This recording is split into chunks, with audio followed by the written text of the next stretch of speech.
Shalom, selamat bertemu kembali dengan semua jemaat Tuhan. Dan pada pagi ini kita begitu bersyukur atas berkat dan penyertaannya. Berkat kasih dan anugerahnya memungkinkan kita untuk dapat bersama-sama sekali lagi dalam pujian, penyembahan kita, pendengaran kita dengan firman Tuhan. Dan kita percaya bahwa dalam acara kita pada pagi ini Tuhan akan bekerja, Roh Kudus akan bekerja dalam setiap hati kita. Jamahan Tuhan itu akan berlaku dalam setiap kehidupan kita. Haleluya. Mari kita mula datang di hadapan Tuhan dalam doa kita. Terpuji Engkau Bapa, kasih anugerah setiamu Tuhan kepada kami begitu besar. Dan terima kasih Bapa karena Engkau yang memungkinkan keadaan pada pagi ini untuk kami dapat bersama-sama di hadapan-Mu, memuliakan Engkau, meninggikan Engkau dalam roh dan kebenaran. Terima kasih Bapa, kami merendahkan hati kami, hidup kami di hadapan-Mu Tuhan. Sucikan dan kuduskan kami, ampuni kami atas setiap pelanggaran dan dosa-dosa yang kami telah lakukan selama ini. Dan biarnya Tuhan kami dapat datang di hadapan-Mu dan bersujud di kaki-Mu Bapa pada pagi ini, dan Engkau melihat dan Engkau menerima keberadaan kehidupan kami Tuhan. Terima kasih Bapa Surgawi. Kami juga percaya Tuhan bahwa dimanapun anak-anak-Mu berada, Engkau yang bekerja dalam setiap kehidupan kami. Engkau yang menjamah setiap anak-anak-Mu Tuhan. Bahkan Bapa, kami pergunakan sepanjang hari ini untuk memuliakan Engkau, meninggikan Engkau, Raja kami. Haleluya Yesus, haleluya. Segala hormat dan syukur hanya bagi-Mu, kemuliaan hanya bagi Engkau Bapa. Haleluya, mari kita angkatkan pujian kita. Kita percaya Tuhan telah memberkati kita dalam sepanjang hari-hari yang telah kita lewati.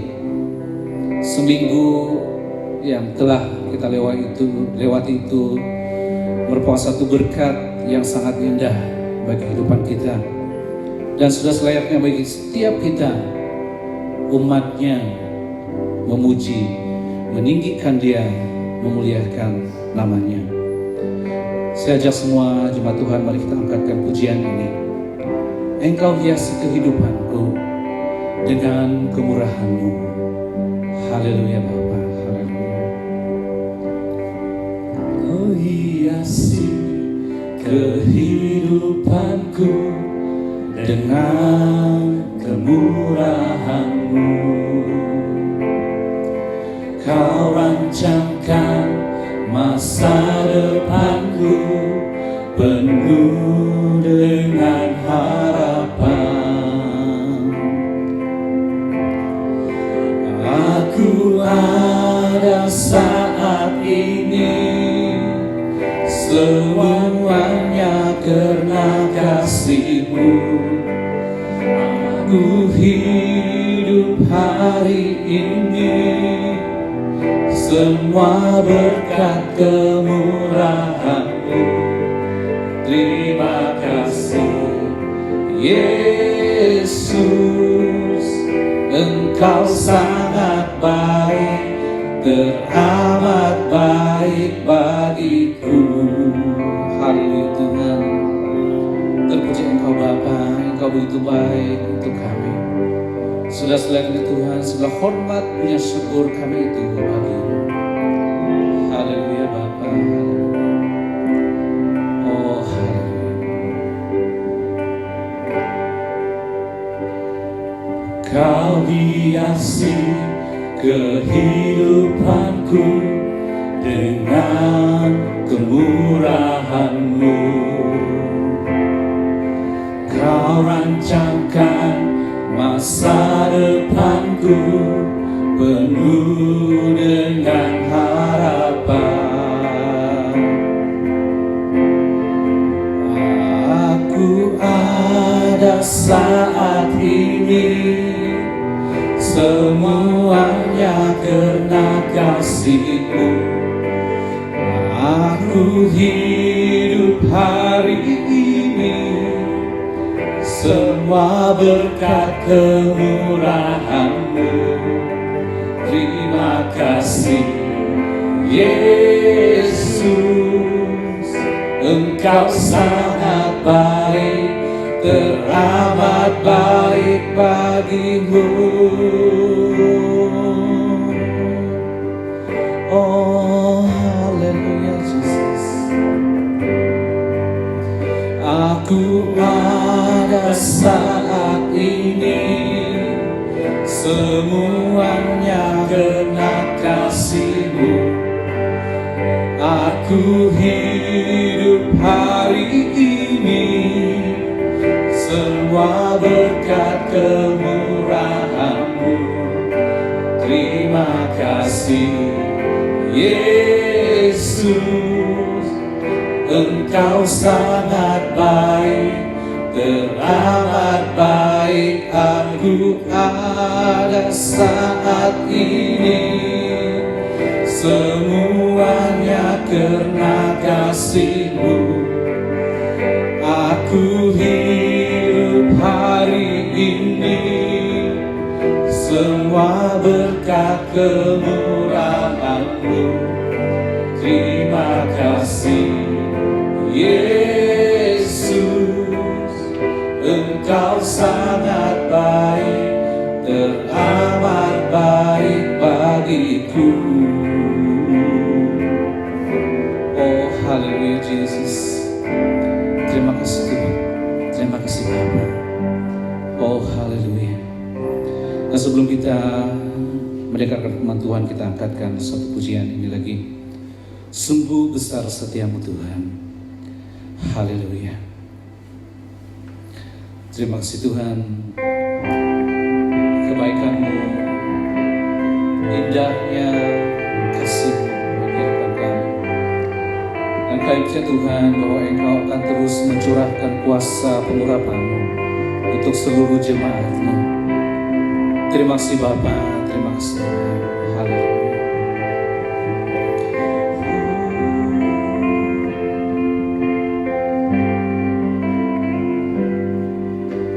Sungguh besar setiamu, nyata di sepanjang hidupku. Darah-Mu telah layakkan kehidupanku.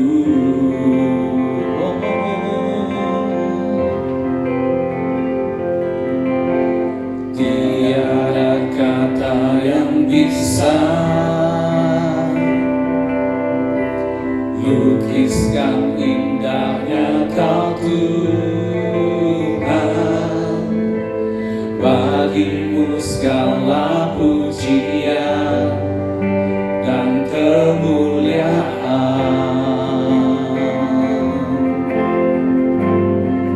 Ku tinggikan Engkau Tuhan, melebihi segalanya.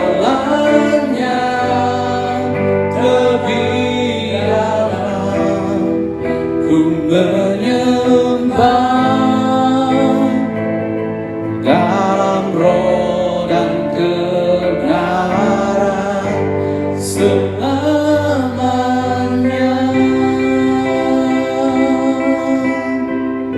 Haleluya Bapa. Oh, haleluya Tuhan.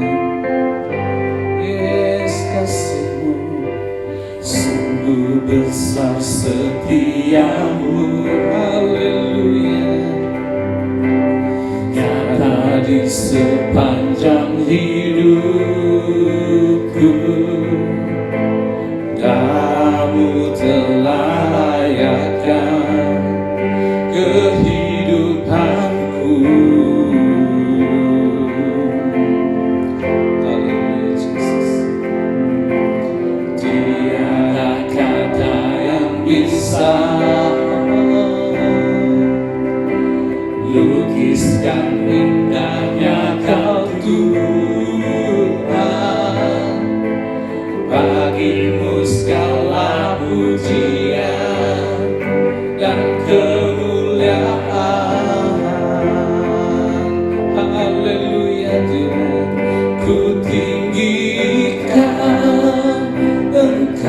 Tuhan melebihi segalanya, lebih dalam ku menyembah,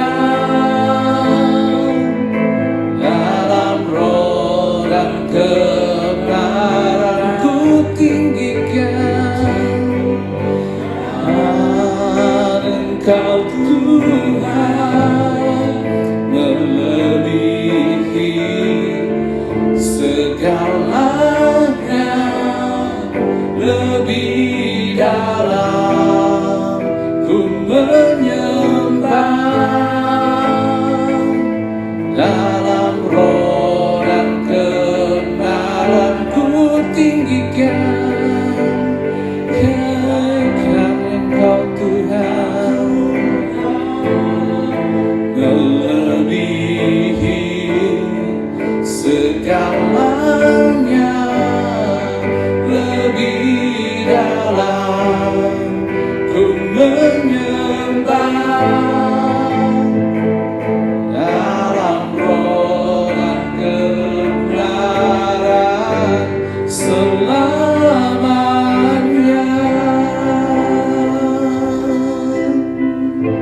Haleluya, Yesus, haleluya. Kemuliaan bagi Engkau Tuhan. Dan sebentar Bapa, Kami mau mendengarkan firman-Mu. Kami mau duduk diam di hadapan Tuhan, mendengar suara-Mu, dan Engkau yang berbicara dengan kami. Oh, haleluya Bapa, haleluya Yesus, haleluya. Terpuji Engkau Bapa, haleluya. Silakan hamba Tuhan yang akan terus membawa kita dalam firman Tuhan.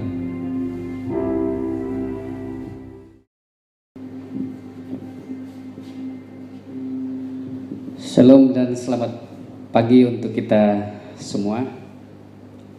Kita bersyukur sekali lagi pada pagi yang indah ini, di mana kita dapat berkumpul untuk memuji Tuhan, terlebih mendengar firman Tuhan. Firman Tuhan yang saya kongsikan dan kita belajar bersama pada pagi hari ini, yaitu sikap orang Kristen menghadapi kesusahan. Sikap orang Kristen menghadapi kesusahan. Mari kita membaca bersama di dalam 1 Samuel bab 24 ayat pertama hingga 7. Apabila Saul pulang sesudah memburu orang Filistin itu, dia diberitahu, ketahuilah Daud ada di gurun En-Gedi. Lalu Saul mengambil 3.000 orang yang terpilih daripada seluruh orang Israel untuk pergi memburu Daud dan pasukannya di batu pejal kambing hutan. Sesampainya di kandang-kandang domba di tepi jalan itu, ada gua dan Saul masuk ke dalam untuk membuang air, tetapi Daud dan pasukannya sedang berada di bahagian belakang gua itu. Lalu orang Daud berkata kepadanya, inilah hari yang difirmankan Tuhan kepada Tuhan. Sesungguhnya aku akan menyerahkan musuhmu ke dalam tanganmu. Lakukanlah terhadap dia menurut apa yang kau pandang baik. Daud pun mendekat lalu memotong bucu jubah Saul secara diam-diam. Kemudian berdebar-debarlah hati Daud karena dia telah memotong bucu jubah Saul. Lalu berkatalah dia kepada anak buahnya, Tuhan melarang aku melakukan hal sebegitu terhadap tuanku, orang yang dilantik Tuhan, atau mencederahkan dia karena dia dilantik Tuhan. Dengan kata-kata itu Daud menahan anak buahnya dan tidak mengizinkannya mereka untuk menyerang Saul. Sementara itu Saul bergegas meninggalkan gua itu untuk melanjutkan perjalanannya. Kemudian bergegaslah Daud keluar dari dalam gua dan berseru dari belakang Saul, katanya, Tuanku Raja. Ketika Saul menengok ke belakang, Daud membongkok dan sujud memberi hormat. Saudara jemaat yang dikasihi Tuhan, firman Tuhan atau teks yang kita baca sebentar tadi dan kita akan pelajari menjelaskan tentang bagaimana Daud menghadapi masa yang susah, masa yang sukar di tempat atau di daerahnya sendiri dengan penuh konflik, dan juga menjelaskan tentang rencana jahat yang dilakukan oleh Raja Saul hendak membunuh Daud. Selain itu, kita melihat respon Daud terhadap perbuatan Saul. Dia mengelak daripada dibunuh atau perbuatan jahat oleh Saul. Karena Tuhan, Daud tidak berani berbuat jahat atau membunuh Saul karena Daud berkata, Saul itu dilantik atau pilihan Tuhan. Apakah yang kita harus belajar? Bagaimana sikap orang Kristen dalam menghadapi kesusahan? Atau bagaimana sikap orang percaya dalam menghadapi keadaan yang susah? Yang pertama, sesuai dengan teks yang telah kita baca sebentar tadi, menjelaskan seperti Daud, dia selalu bergantung dan berharap kepada Tuhan.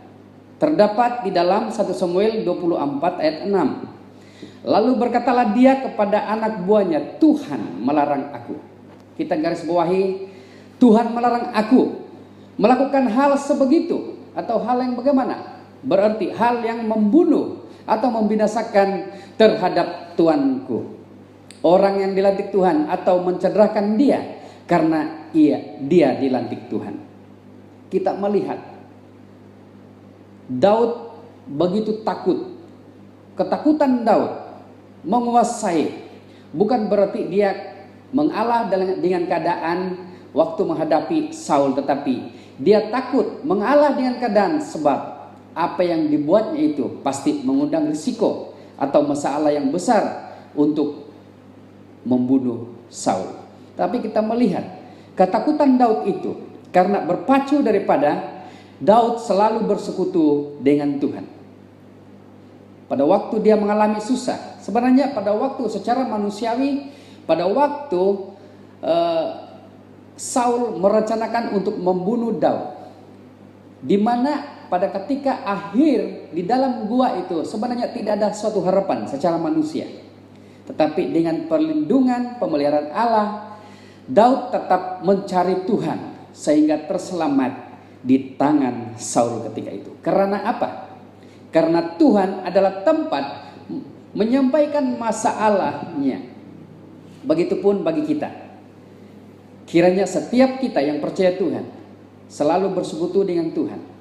Bila kita mengalami keadaan yang susah, marilah supaya kita mencari Tuhan. Karena Tuhanlah tempat kita untuk menyampaikan segala keluhan atau masalah kita. Kita mencontohi kehidupan Daud. Yang pertama, dia selalu bergantung kepada Tuhan. Maka orang Kristen atau orang yang percaya yang selalu bergantung kepada Tuhan pasti diberkati. Ini terdapat di dalam Yeremia 17 ayat 7. Diberkatilah orang yang bergantung pada Tuhan, yang menaruh kepercayaannya kepada Tuhan. Dan ayat firman Tuhan yang kedua, orang yang selalu berharap kepada Tuhan akan mendengar, Tuhan akan mendengar doanya. Dalam Mazmur 38 ayat 16, kepadamu ya Tuhan aku berharap engkau akan mendengar ya Tuhan Allahku. Itu firman Tuhan yang membuatkan kita untuk lebih mendekati kepada Allah, untuk lebih bersekutu kepada Allah, berharap kepada Tuhan. Maka yang harus kita hindari atau jauhi adalah berhenti atau jangan berharap kepada manusia. Di dalam Yesaya 22 ayat 22, berhentilah meletakkan kehebatan kepada manusia, sebab manusia sekadar hembusan napas. Apa sesungguhnya nilainya? Bermakna, apapun keberatan hidup kita, apapun kesulitan atau kesukaran hidup kita, berhentilah untuk meletakkan hidup kita kepada manusia, tetapi bergantunglah kepada Tuhan. Masa kini orang tidak lagi takut atau patuh kepada Allah. Itu berarti orang tidak lagi bergantung atau berharap kepada Allah, tetapi selalu bergantung kepada sesuatu hal yang tidak kekal. Maka dengan itu, jemaat yang dikasihi, hal yang pertama kita pelajari adalah selalulah bergantung kepada Tuhan. Yang kedua, bagaimana sikap kita dalam menghadapi kesusahan. Seperti Daud, dia hidup menghormati orang lain. Dalam pembacaan kita dalam 1 Samuel 24 ayat 8, kemudian bergegaslah Daud keluar dari dalam gua dan berseru dari belakang Saul. Katanya, Tuanku Raja. Ketika Saul menengok ke belakang, Daud membongkok dan sujud memberi hormat. Secara manusia, dan jika hati Daud dipacu oleh kejahatan atau dikerjakan oleh kuasa si jahat pada ketika itu, sudah tentunya Saul sudah mengalami atau sudah mati. Tetapi apa yang terjadi? Tuhan memberi kesempatan kepada Saul melalui Daud. Apa yang dilakukan oleh Daud di sini? Karena bukan saja Daud menghormati Tuhan yang berkuasa di dalam kehidupan, tetapi dia menghormati orang lain, terlebih kepada Saul yang sebagai raja, sebagai ketua negara pada ketika itu, pemerintah bangsa Israel. Daud sangat menghormati Saul. Dan penghormatannya juga terlihat di dalam ayat 11. Lihat ayahku.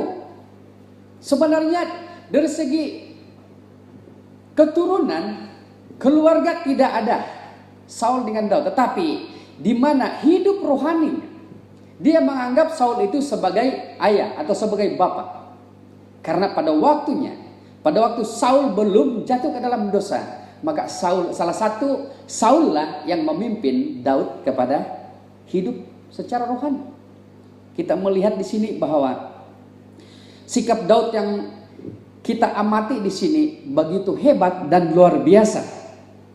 Dan inilah menjadi gaya hidup kita sebagai orang percaya atau orang Kristen, yaitu saling hormat menghormati. Kalau kita lihat di sini, bukan saja Daud memberi hormat pada waktu Saul menjadi raja, tetapi pada waktu sebenarnya boleh saja dia menemui ajal pada ketika itu. Tapi kita lihat apa yang ditunjukkan oleh Daud melalui perbuatannya adalah daripada hatinya yang sungguh suci di hadapan Tuhan. Lebih-lebih lagi kepada orang yang selayaknya dihormati. Dan inilah gaya atau sikap kita sebagai orang yang percaya. Kita melihat beberapa contoh. Ada 2 contoh kita lihat dalam Alkitab. Yaitu, Yesus sendiri tidak memerlukan hormat dari manusia. Dalam Yohanes 5 ayat 41, aku tidak mengharapkan pujian daripada manusia. Atau dengan kata lain, Yesus tidak memerlukan hormat daripada manusia. Sebab manusia itu adalah dunia. Maka dunia itu adalah tidak ada rohani di dalamnya. Yang kedua, daripada Paulus. Dan kita melihat menjadi suatu nasihat Paulus kepada kita dalam Galatia 5 ayat 25 hingga 26. Ayat 25 berkata demikian, jika kita hidup dalam roh, marilah kita berbuat segalanya dalam roh juga. Janganlah kita menjadi bongkak, saling menyakiti hati dan dengki-dengkian sama sendiri. Ini menjadi satu teguran yang keras yang dinyatakan oleh Paulus. Bahkan Yesus sendiri mengatakan bahwa buat apa kita menerima atau memerlukan hormat daripada manusia. Nah, penegasan yang dibuat oleh Paulus di sini bahwa janganlah kita gila hormat. Itulah salah satu ayat yang senang untuk kita dengar, tetapi tidak menjadi sesuatu yang mudah untuk kita menerima. Oleh itu jemaat dan saudara yang dikasihi Tuhan, terlebih kepada kita orang percaya kepada Tuhan, ini yang menjadi satu hambatan bagi kita. Jika kita gila hormat. Hal yang ketiga, bagaimana sikap kita atau sikap orang Kristen dalam menghadapi kesusahan sepertinya Daud, dia hidup berjalan menurut kehendak Tuhan. Dengan kata lain, apapun yang terjadi, apapun yang berlaku, Daud tetap hidup berjalan menurut kehendak Tuhan. Kalau kita melihat daripada teks yang kita baca sebentar tadi, para musuh orang Israel yang dipimpin oleh Saul sebenarnya lebih banyak, lebih ramai, dan berbagai suku menjadi musuh secara fisikal mereka. Tetapi dalam cerita ini Daud pula menjadi musuh Saul. Kalau kita melihat bahwa sebenarnya tidak logik tercatat atau kita pelajari, sebab musuh yang ramai itu tidak begitu lebih ditumpukan oleh Saul, tetapi dia melihat musuh yang seorang yang bernama Daud itu, sehingga dia dengan senang hati untuk memerintah para tentaranya untuk mengejar, kan? Dengan tujuannya untuk membunuh Daud. Mungkin ini berkaitan dengan iri hati, berkaitan dengan cemburu, berkaitan dengan sakit hati. Dan ayat yang telah kita baca sebentar tadi adalah mungkin ini berkaitan dengan ada rasa dengki Saul terhadap Daud. Kalau itu ada di dalam kehidupan orang percaya, maka tidak akan menjadi satu berkat di dalam kehidupannya. Nah, dalam cerita teks ini, tujuan atau rencana Saul tidak berarti, tidak mencapai matlamat tujuannya untuk membunuh Daud. Sebaliknya, apa yang kita lihat di sini, karena Daud hidup berjalan menurut kehendak Tuhan, kita baca di dalam ayat 10b, tetapi hamba berasa sayang kepada Tuanku, karena fikir hamba, aku tidak akan menjamah Tuanku, karena dialah orang yang diurapi dan dilantik Tuhan. Ini berarti kita tidak boleh merencanakan sesuatu sebenarnya kepada sesama kita, orang percaya. Karena sekaligus kita merencanakan jahat kepada orang percaya, itu juga kita merencanakan yang jahat terhadap Tuhan. Kehebatan Daud di dalam dia berjalan menurut kehendak Tuhan, karena sebenarnya dia adalah seorang panglima atau ketua perang. Dia tahu peranan. Tidak perlu pun Daud membawa rakan atau teman-temannya untuk mau melawan Saul. Mungkin ia bersorangan pun boleh saja, tetapi dia tidak melakukan itu menurut kehendaknya sendiri.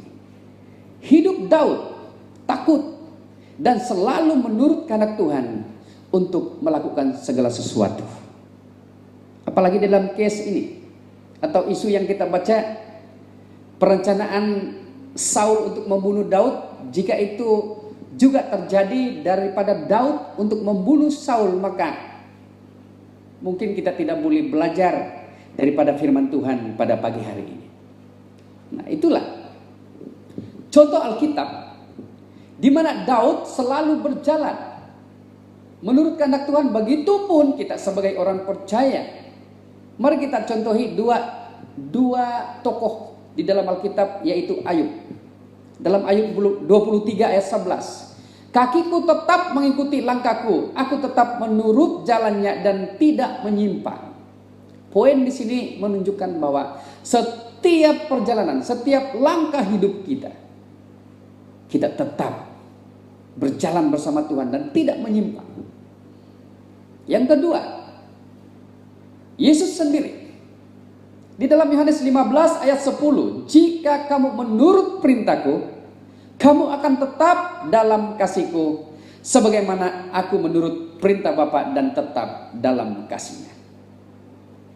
kita tahu secara manusiawi Yesus pun tetap menurut perintah atau yang diperintahkan Bapa kepadanya. Maka poin di sini kita pelajari bahwa marilah kita tetap untuk menurut perintah Allah. Ingat, bermakna perkataan ingat ini menjadi suatu amaran. Sikap seseorang Kristen itu haruslah menjadi penurut Allah. Kesaksian hidup Daud dalam 1 Samuel 24 yang kita baca ayat 17 sampai 19. Kita melihat bahwa ini suatu pengakuan oleh Saul sendiri terhadap Daud. Walaupun ada rencana yang jahat, hal-hal yang tidak baik timbul di dalam kehidupan Saul. Mungkin dia berpikir ketika itu bukan lagi di dalam kepala atau di dalam otak, tetapi di luar kepala. Tidak lagi mengingat hukuman Tuhan terhadap dia. Dia hanya ingin satu rencana. Matlamatnya adalah untuk membunuh Daud. Tetapi mari kita lihat pengakuan Saul kepada Daud adalah dia sendiri menyaksikan begitu baik atau kebaikan Daud itu kepada dirinya. Kita baca di dalam ayat 17, katanya kepada Daud, engkau lebih benar daripada aku karena engkau telah berbuat baik terhadap aku, padahal aku berbuat jahat terhadap engkau. Ayat 18, pada hari ini telah kau nyatakan bagaimana engkau berbuat baik terhadapku, walaupun Tuhan menyerahkan aku ke dalam tanganmu, engkau tidak membunuh aku.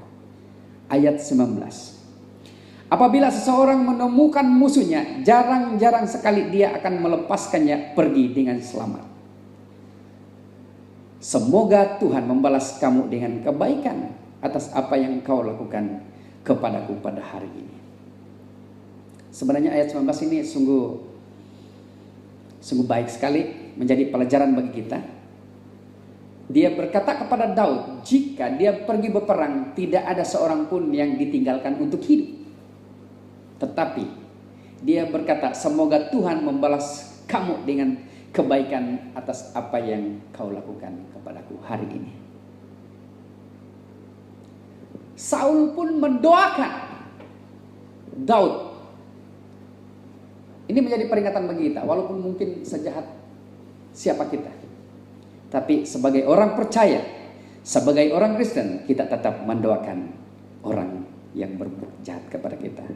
Kesimpulan firman Tuhan yang kita pelajari pada pagi hari ini, ketika kita bersikap seperti Daud dalam menghadapi kesusahan, kita akan mengalami berkat penyertaan Tuhan. Yang kedua, kita akan mengalami kelepasan dan kemenangan daripada musuh. Oleh itu, bersikaplah seperti Daud, karena dia selalu mengandalkan Tuhan atau bergantung serta berharap kepada Tuhan. Yang kedua, karena dia tetap menghormati orang lain, sekalipun itu adalah musuhnya. Yang ketiga, sikap Daud yang ketiga, karena dia tetap berjalan bersama Tuhan atau hidup menurut kehendak Tuhan. Karena dia adalah pribadi yang baik dan benar. Maka jadilah seorang Kristen yang baik dan benar. Kita layak untuk mencontohi Daud. Oleh itu, jemaat yang dikasihi Tuhan, sebagai satu ayat emas yang harus kita taruh, kalungkan itu dalam hati kita. Jadilah orang Kristen yang siap untuk menghadapi kesusahan bersama dengan Tuhan. Firman Tuhan sampai di sini. Sebelum kita menutup ibadah kita pada pagi hari ini, mari kita berdoa. Bapa kami yang di surga, Bapa yang kami sembah dalam Tuhan kami Yesus Kristus, kami mensyukuri segala kebaikan Tuhan, rahmat-Mu yang selalu baru setiap hari. Kami nikmati ya Tuhan, sehingga pada hari ini kami beroleh kekuatan. Walaupun ya Tuhan, selama ini kami sangat mengalami pelbagai dugaan, cabaran, termasuklah sakit penyakit yang begitu menakutkan kami. Tapi kami berdoa, bila kami mendengar firman Tuhan pada pagi hari ini, kiranya Roh Kudus-Mu memberikan kami semangat dan kekuatan, memberikan kami suatu pengharapan yang selalu baru, sehingga kami dapat dan boleh melupakan segala kesusahan yang kami alami ya Tuhan. Kami percaya bila setiap kami mengalami kesusahan, hanya satu hal yang kami lakukan. Kami mau datang kepadamu Tuhan, mohon perlindungan penyertaan, berkat-Mu Tuhan. Bahkan curahkanlah kuasa Roh-Mu buat setiap kami. Hamba berdoa untuk setiap jemaat-Mu yang telah mendengar firman Tuhan, dimanapun mereka berada, pasti tangan Tuhan yang berkuasa terus memberkati apapun usaha pekerjaan mereka, sekalipun apapun keadaan kami dalam sakit penyakit sekalipun Tuhan, pasti Engkau memelihara dan memberikan kekuatan, semangat yang selalu baru bagi kami, supaya kami dapat belajar dan terus belajar bersama dengan Engkau Tuhan. Berkati sekali lagi Tuhan semua jemaat yang mendengar, supaya pada waktu hari-hari depan ini kiranya kami menikmati sinar kemuliaan Tuhan di dalam kehidupan kami. Terima kasih Bapa. Inilah doa dan ucapan syukur kami yang kami naikkan hanya di dalam nama Tuhan Yesus Kristus. Kami sudah berdoa. Amin.